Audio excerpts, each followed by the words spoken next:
All right, well, good morning, everyone.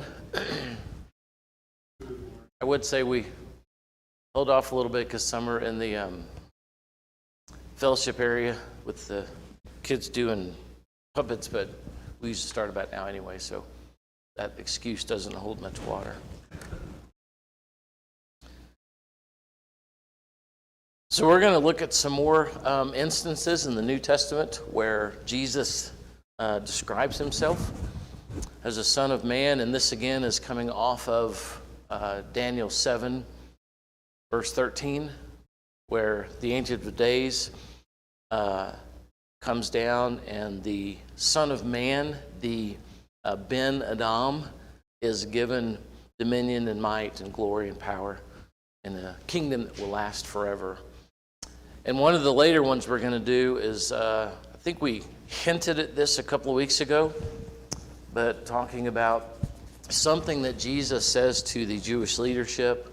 The high priest rips his clothes because they see it as high blasphemy, high dishonor to God because of what he references. I was listening to a podcast about this, and it was the idea that because of what he said, the blasphemy was so bad because he doesn't just liken himself, but he identifies himself as a son of man from Daniel 7, that he would get dominion and authority and a kingdom himself. This man that they see as high blasphemy identifies himself with that.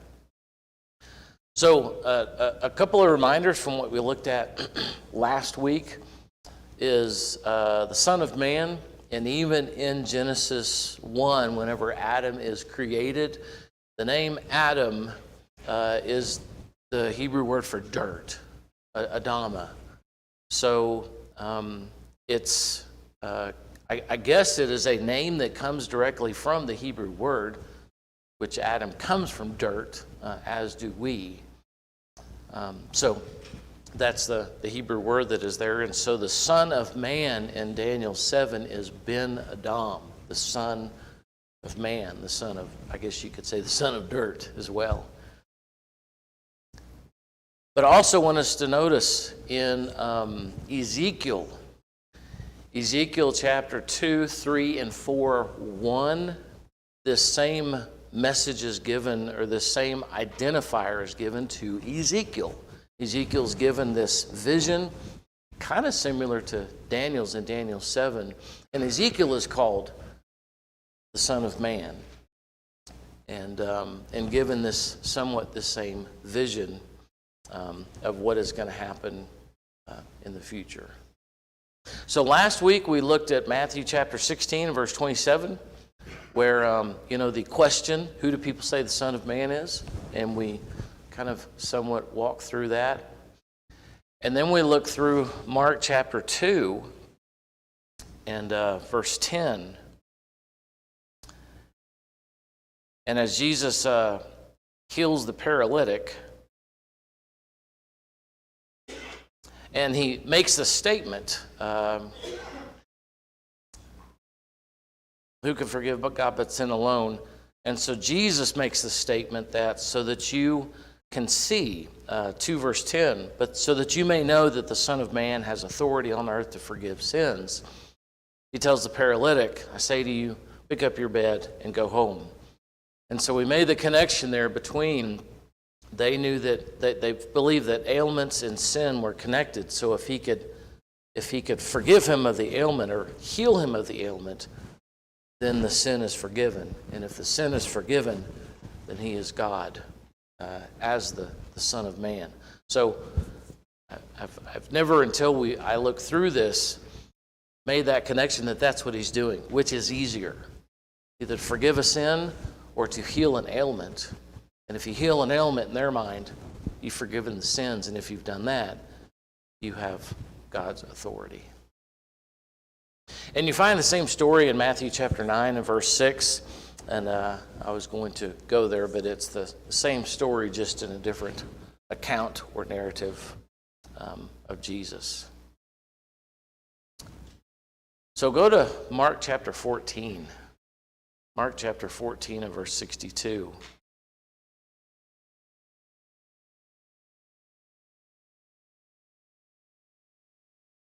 This is during the whole trial and process for Jesus. We'll start up in verse 53 so we kind of get the full idea here. They led Jesus to the high priest, and all the chief priests and elders and the scribes came together. Peter had followed him at a distance right into the courtyard of the high priest. He was sitting with the guards and warming himself at the fire. Now the chief priests and the whole council were seeking testimony against Jesus to put him to death. As I was walking through this with one of the guys that I listened to, it had not occurred to me that generally, seemingly, everybody's here. Everybody who matters of authority is here. And why are they here? What is their purpose for being there? Yeah, this guy, Jesus of Nazareth, has blasphemed. He is stating that he is God, that the healings that he did on the Sabbath, all of what he did, culminating in this moment where they're wanting to kill him. And as you've noticed, if you've ever stopped in your readings, and I don't know how many times it happened, maybe a dozen, where he would do something and then they tried to find evidence to kill him, not to arrest him, not to stop him, but to actually kill him. So you've got pretty much everybody that matters is there.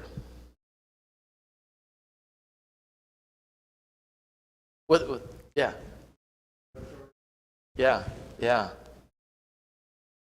So on that point, how upset are they with this Jesus of Nazareth? I mean, they're wanting to get him, and then they're going to create the evidence.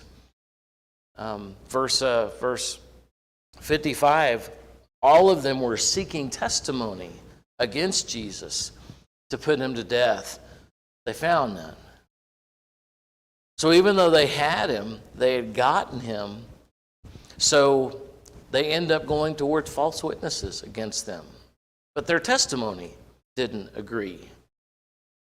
And again, I don't know if you've ever read through any of these slowly, but if you read through this, it's a kangaroo court. It's crazy.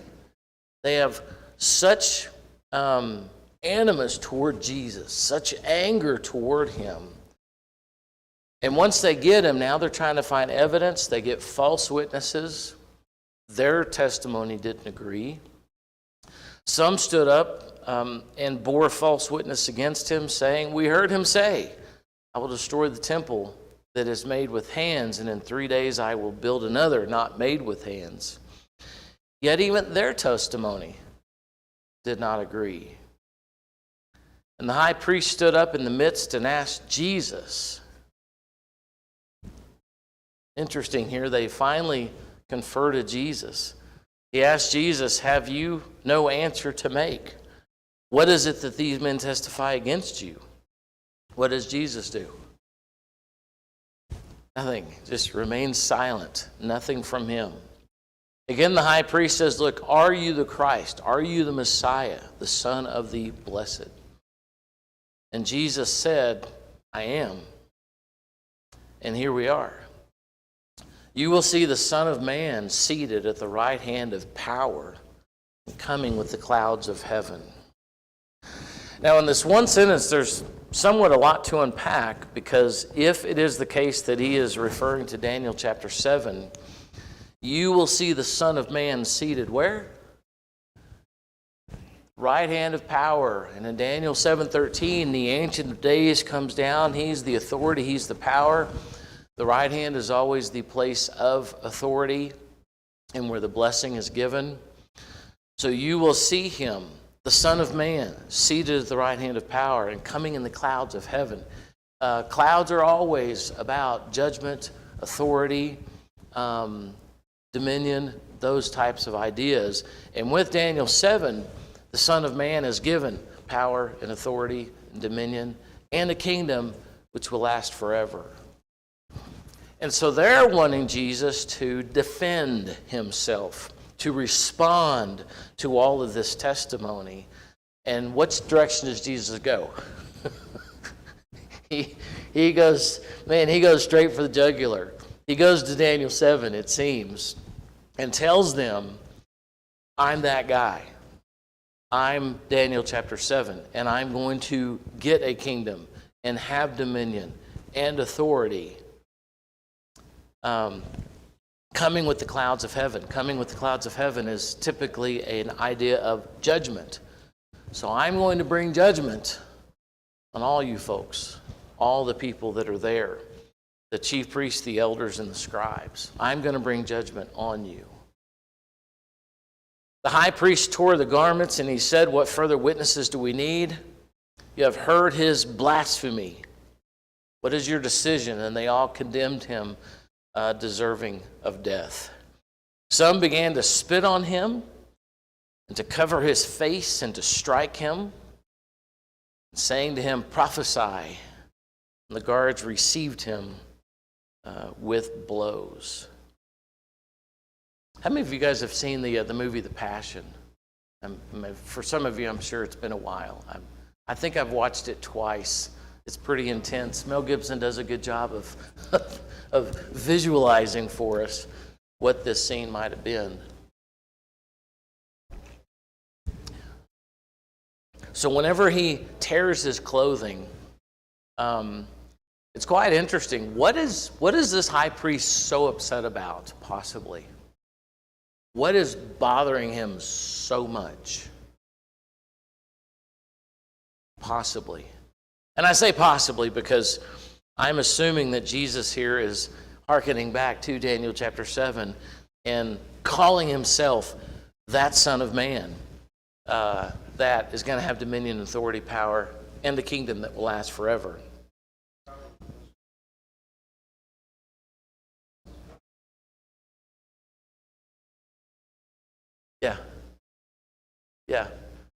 Yeah. And one of the guys that I listened to, in this statement, he's not just identifying himself as a Son of Man, but he's now, within this prophecy of Daniel 7, all of these nations that are mentioned are evil, if you will. There are all of this world. And so this Son of Man is going to have authority over them. In Matthew 28, right before Jesus ascends, and he tells his disciples, you remember what he tells them? All authority has been given to me. Where? And on earth. The sky and on the earth. So as he leaves after the resurrection, he tells them, now I've got it. And so in this section here, as he is in front of these high priests, chief priests, elders, etc., it's possible that he's telling them from Daniel chapter 7, you guys are this corrupt nation. And I am going to, through your effort to crucify me, through your effort to get rid of me, I'm actually going to rise. And not rise in terms of just the resurrection, but I'm going to rise in power, and dominion, authority, and my kingdom will be the result of you trying to take me out and kill me. So again, these are things that I'm very curious about in terms of how we've read this all these years. Have you ever wondered in verse 63 to 65 why such intense reactions from what Jesus says? The high priest tears his garment. What further witnesses do we need? You have heard this blasphemy. They condemned him to death on the cross. Some of them start spitting on him. They actually covered his face and they start punching him. And whether it's back of the hand, whether it's fist, whatever, they start beating Jesus as a result of what he says here. The chief priests are dealing with their, one is the fact they know Deuteronomy, and they know what the punishment is for a false prophet. Yeah. And so they view him as a false prophet, one who is blaspheming. Right. And as such, they're perfectly willing to rid themselves of him. But the other side of this is the fact that they know that their power is in jeopardy. Anybody who's about to lose power is going to lash out at whoever is trying to take their power away. This is just human nature. Yeah. And so I think that's really what's driving them in this case. I mean, yes, they feel like they're on the righteous, solid ground. They feel like they're making the right decision and having him crucified because Deuteronomy backs them up. Right. But at the same time, they're losing their power. They're about to lose it. Yeah. And they don't like that. Yeah. Humans don't do good at that. in any culture, situation. So to emphasize, I guess just one more time, as Jesus is there, they're not wanting to put him in jail or to silence him. You've got people spitting on him. You've got people punching him. And then as they're doing this, and I don't know that it happens once or twice, but it is a very forceful, continual thing. What are they asking him to do as they're spitting on him and as they are punching him with his face covered? What are they asking him to do? Prophesy. Yeah. If you are the Son of Man, if you are going to have dominion and authority. And you remember what they said on the cross too? What were some of the things that they stated to him while he was on the cross? If you're the King of Kings, bring yourself down. All these comments that they made, if you're who you say you are. Now, why would they assume that if you are who you say you are, the Son of Man, then you can prophesy, you can bring yourself down? Why would they assume all of those things? They're looking for an action rather than having faith that what he says is a fact. Okay. Yeah. I think that they're assuming that if he, because ultimately, as we've been saying now for a number of decades, what was their intention for this coming king, for this second David? What did they want to happen? Reestablish the monarchy. Yeah. They wanted to get out from underneath Rome. They wanted their monarchy again. They wanted Israel again. Now, whether they could read that in the prophecies or not, whether that's what they wanted, because I have learned in my short 55 years on this earth that oftentimes as humans, when there's something we want, we will put aside what we think is accurate and right. We will be very blinded to get what we want. And that's not bad people. Good people do that as well. Yeah. So, again, going back to Deuteronomy and the test of the prophet, they are looking for him to prove that he's a true prophet. That's what they're asking him to do. Son of Man, you already pointed out, does refer back to Ezekiel. Ezekiel is referred to as Son of Man. Well, that is a prophet. So they know who the true prophets are. They know Ezekiel, they know Daniel, they know Elijah, Elisha, they know all those true prophets. Are you one of them? Prove it. Right. It's in a mocking way, but that's what they're Yeah, asking. but still. Yeah. And if you can do these things, then you are. Yeah. But it's also an interesting point about that, though, that Jesus isn't here putting himself forward as a prophet, is he? What is he putting himself forward as? The Christ, the Messiah, the Son of God, the Son of Man, the one. And for fear of continuing to beat this horse, with Daniel 7, if it is the case that he is that Son of Man, then what is he going to receive from the Ancient of Days? Dominion and authority, power and a kingdom. And how long will that kingdom last? Forever. So everything he has presented to them, think about his 2.5, 3 years, whatever it's been up to this point. Think about what he has presented to them. What is his kingdom going to look like? Think about all the things that are in your brain that you have read about, parables, the teachings, the healings, how he deals with people, who he interacts with. What is his kingdom going to look like? Okay? Paradise? So tell me about some of the parables, some of the stories that the Gospels give us about Jesus. Who did he interact with? The harlots. Prostitutes, publicans, sinners, basic people. Who did he heal? The lepers, the blind man. Sinners, all kinds of people. Yeah. And when he began to talk about his kingdom, especially with the Sermon on the Mount and other teachings, what was his kingdom going to be like? And all these questions I'm asking you guys, you know the answers. Maybe you just haven't thought through them. What is his kingdom going to be like? Like loving your neighbor. When someone slaps you, you turn the other cheek. Someone needs something, you give it to them. What about this prostitute over here? How do I serve them? You give them a glass of water. You help them out in any way that you can. That's what his kingdom's going to look like. So, what kind of kingdom does that look like for the Jewish hierarchy?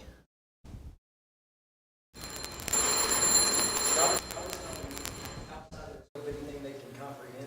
Yeah. They do not, and I guess my point is they do not want what Jesus is selling. We get the miracles and we get all the things you're doing, but that's not the kingdom that we want. We don't want what you're selling. So even if, and I guess as I consider Doug's point, even if you can prophesy, even if you can literally tell us the name of the guy that just punched you or spit on you, even if you can do that, even if you can get yourself off the cross, you can do all that stuff, we still don't want what you're selling. Even if they admit that Jesus is who he says he is, then that means that everything they've done in life up until that point has been for nothing. Has been what? It's been for nothing. Like their teachings, their way of operating has been wrong if they accept what Jesus is bringing forward. Yeah. But I think too, and I hear your point. A while back, somebody offered to me that we oftentimes need to be very careful, much like when we just say the Pharisees did this or were this. There's a lot of different Pharisees, and the Bible presents certain ones to us. Not all Jews, were Jesus-hating people. They just weren't.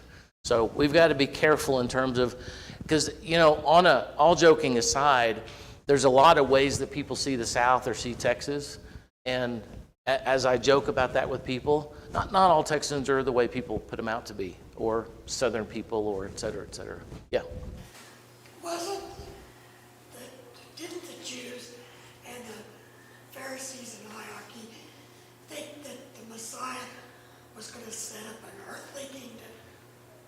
That was the idea. Didn't they think it was going to be, we're going to be freed from the Romans, we're going to get Yeah. It was David version 2. Yeah. They didn't expect anything the way he came into the world.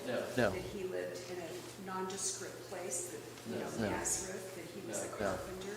So there was nothing about Jesus coming into the world that they would have ever imagined. And the apostles didn't even recognize him as what his kingdom was going to be until after he died.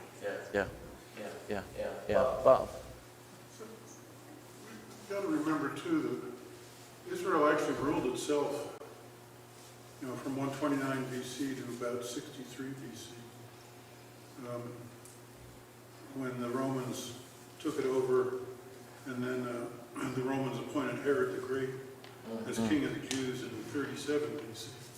So it wasn't that long ago that, although they weren't fully independent, it wasn't the old monarchy back.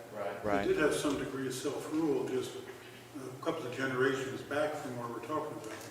Right. Now, I'm not sure how vicious Herod was, Herod the Great. Right. In Jesus' time, it was Herod the Younger. Yeah. Something you said, circling back to, what Jesus was selling, he was bringing in a different kind of kingdom. And I think back to how Israel got kings, how it all began with their kingdom, if you want to call it that. And they were essentially, as God says, they were rejecting him. as their king. And now that's the way it was supposed to be.